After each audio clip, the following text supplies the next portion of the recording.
nonviolence, and non-discrimination. After a rare draft opinion leak in May, Roe, which established legalized abortion, was overturned, leading to a domino effect of abortion trigger bans in multiple states. Now some states are voting this midterm season to decide whether to make abortion legal or not. Supreme Court, let the people speak. We're speaking. I would have died without this law. Just so you know, you're sacrificing the mothers for the children. I heard what they were saying. I couldn't take it any longer as someone whose life actually had to be saved twice with a DNC, which is the same procedure as an abortion.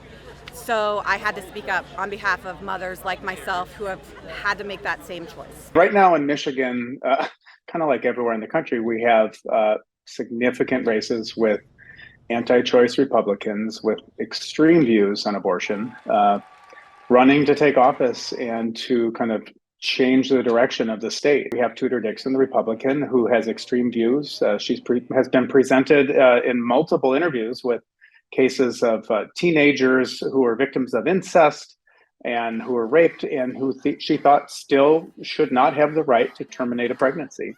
And so that is huge. I think that race right there could drive this. We don't need Roe. We have the ability to create systems of care.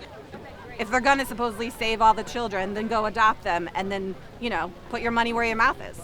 There has also been an uptick in women registering to vote. It's really Democratic women who are saying that the issue of abortion is very important to their vote. Nearly 8 in 10 now say that. If we look back at a couple of months ago before the Dobbs decision, that number was closer to 6 in 10. So it's a pretty profound shift over the course of a couple of months. Since the Supreme Court overturned Roe, interest and support for abortion rights and access has only increased. Arizona has recently reinstated what is being called a near-total abortion ban. The ban, which dates back to 1864, allows prison time for abortion providers, even in instances of rape and incest. We're engaging with people in communities every day, and what they're telling us is that they're scared, they're angry, and so our primaries had extremely high turnout, which is not something that is really the norm for an off-election year. But I think that there's a lot on the line. Pro-choice, that's a lie. Babies never choose to die. If you like limits on abortion, you don't like Roe, you never did. And with Roe gone, it allows people at the federal, state, and local level to get the kind of limits that they want. But what we're talking about right now is at what point in pregnancy to protect life, pre-viability, and when to start that debate, before or after the election. That's a win-win from our perspective. These are new discussions. They are taking place. And we're talking not about whether to do it, but when to do it.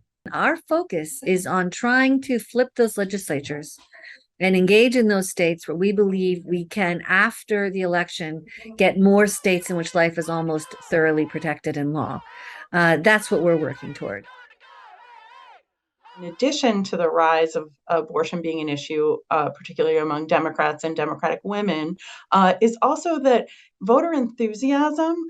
We do see a little bit of a shift in that Democrats are more engaged in the midterm election than they were prior to the Dobbs decision. Liz Buckner, a volunteer with Reproductive Freedom for All, helped get signatures for a Michigan abortion rights amendment that would legalize abortion in the state. Voters get to make the choice this fall. We turned in almost double what we needed. That says a lot about where people are on this. And so it's going to be on the ballot. It is on the ballot in November. You're pitting the politics against just the base kind of reality of what is healthcare and what is providing good healthcare. My choice. My body, my choice. My body, my choice. Hey, thanks for watching. If you like this video, check out these other videos from USA Today to stay up to date with all the latest news.